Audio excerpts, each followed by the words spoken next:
Então, vamos ver aqui um modelinho super simples para explicar esse crescimento da chance de formação de link em função do número de amigos em comum. Eu vou apresentar um modelo que está errado, tá? De princípio, eu já conto por quê, né? Vamos assumir aqui que cada aumento no K, né? Cada pessoa em comum que duas pessoas possuem, cada amigo em comum, né, que duas pessoas possuem, aumenta a chance de formação de link entre elas de forma linear, né, com a probabilidade P. O erro está aí. Existe uma dependência aqui dessas variáveis e não é tão trivial assim. Então, vamos supor que seja que não, né? Vamos ver como é que seria o modelo e ver aquelas curvas lá. Então, há uma probabilidade de formação do link de um dia para o outro, né? Se tiver um amigo em comum, a probabilidade é P. Tá? Então, 1 menos P é a probabilidade de não formar o link, é a probabilidade de falha. Né? E aí vamos supor, então, que a gente está falando só de um amigo em comum. Se eu tiver dois, três, vamos supor que seja linear, né? A minha probabilidade de falha é 1 menos P elevado a K. Afinal, a probabilidade é simplesmente vou simplesmente multiplicar todos eles. Então, é 1 menos P elevado a K. Tá? Onde K é o número de amigos em comum. E fazendo, então, a probabilidade da formação do link é 1 menos isso. É 1 menos a probabilidade de falha. Né? Então, essa aqui é o meu T de K. É assim que eu vou plotar o meu T de K com o modelo. Tá? Vamos ver o gráfico de novo. Então, eu tenho aqui, né, o meu T de K. Né, aqui simplesmente as únicas diferenças aqui é com K igual começando de zero, né, e com o K com K menos 1, enfim, eu tô simplesmente escolhendo o ponto que eu vou começar, se eu vou começar cortando por cima ou por baixo da curva. Mas, basicamente, o que a gente está vendo é que a curva não é linear, igual nenhuma das duas. Ó, né? As duas estão crescendo retinho, à medida que o número de amigos aumenta, a probabilidade aumenta.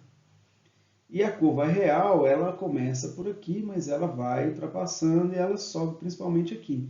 Isso foi observado. Essa discrepância é devido a essa dependência, ou seja, né, à medida que se aumenta o número de amigos, você aumenta a probabilidade de conexão entre eles, mas não é linear. Tá? Mais amigos, a pressão ainda é maior. Entendeu? Então, na hora que chega em 10, o negócio ainda estoura mais. Tá vendo? Se ter muitos amigos em comum é quase inviável não formar o link, entende? Não é linear que a coisa cresce. Aumenta.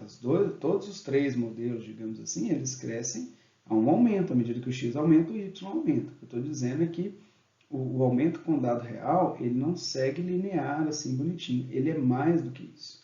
Né? Ter dois amigos em comum mais do que dobra a chance, né, em relação a ter um amigo em comum.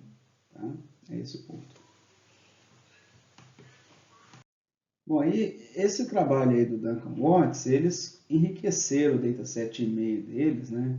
E, e obtiveram um número de disciplinas que as pessoas realizaram juntas.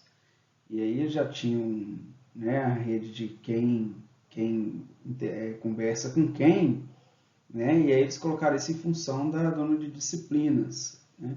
Então, dá para responder a seguinte pergunta, né? O fechamento triágico por causa do foco, né? Por causa do ponto focal. Então, onde o ponto focal é uma disciplina realizada junto. Qual que é a probabilidade de duas pessoas formarem um link em função do número de disciplinas em conjunto, né, em comum, que elas estão fazendo. Né? Aqui a gente pode ver o gráfico, aqui então o número de disciplinas, tá? À medida que se aumenta o número de disciplinas, aqui está a probabilidade de comunicação.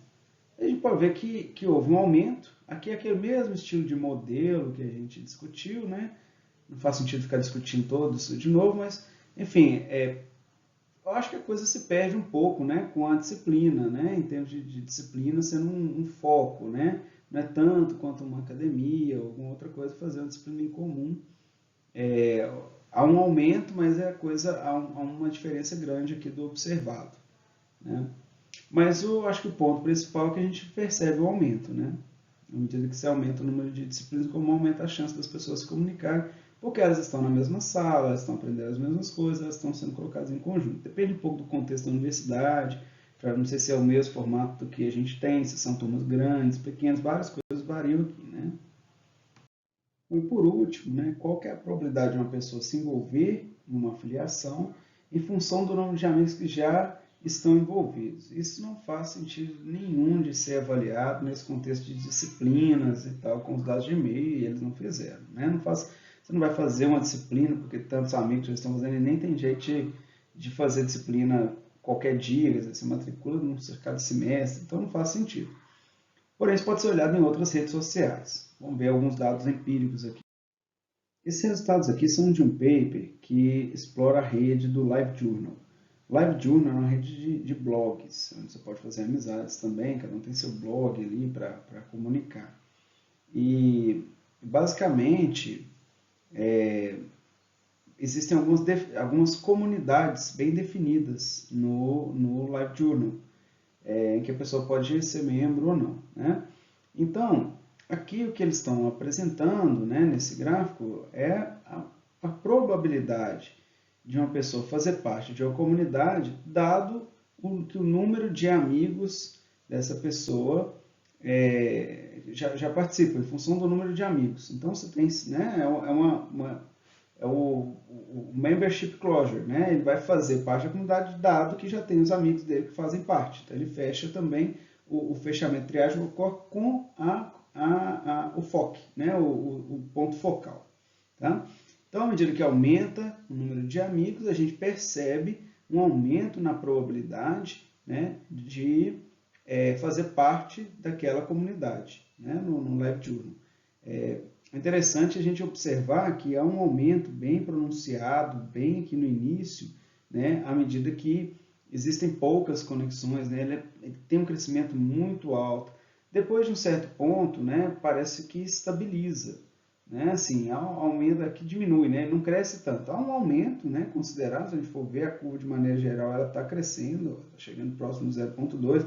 Aí aqui começam as distorções. Né? A impressão que dá é que poucas amizades já são suficientes para influenciar, certo? 5, tal, 10, a coisa continua crescendo. Chega num valor 20, 25 e 100 é quase a mesma coisa, entendeu? Já não aumenta tanto. Né? 20, 25 ele não tem 100, né? 20, 25, 50, quer dizer, o aumento já é bem pouco, daqui para cá, quase imperceptível, é muita flutuação. Então, até aqui é que a gente vê um aumento bem significativo. Né? Aqui a gente tem aquele mesmo dado do Wikipedia que foi explorado no artigo, é o mesmo artigo, na verdade, né?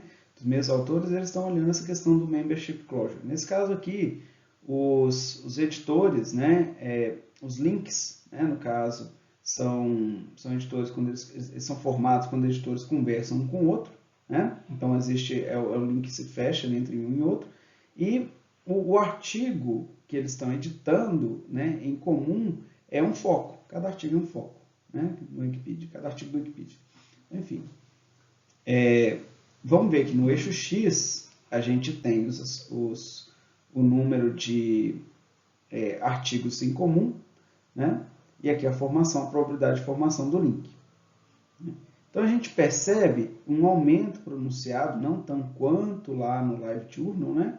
No início, né? E depois uma estabilização, certo? Mas a gente vê um pronunciamento maior aqui no início, e o mais importante é que há um aumento de maneira geral à medida que K aumenta, né? À medida que aumenta o número de artigos de foco em comum, né? Eles fecham mais links, né? A probabilidade de fechar mais link aumenta.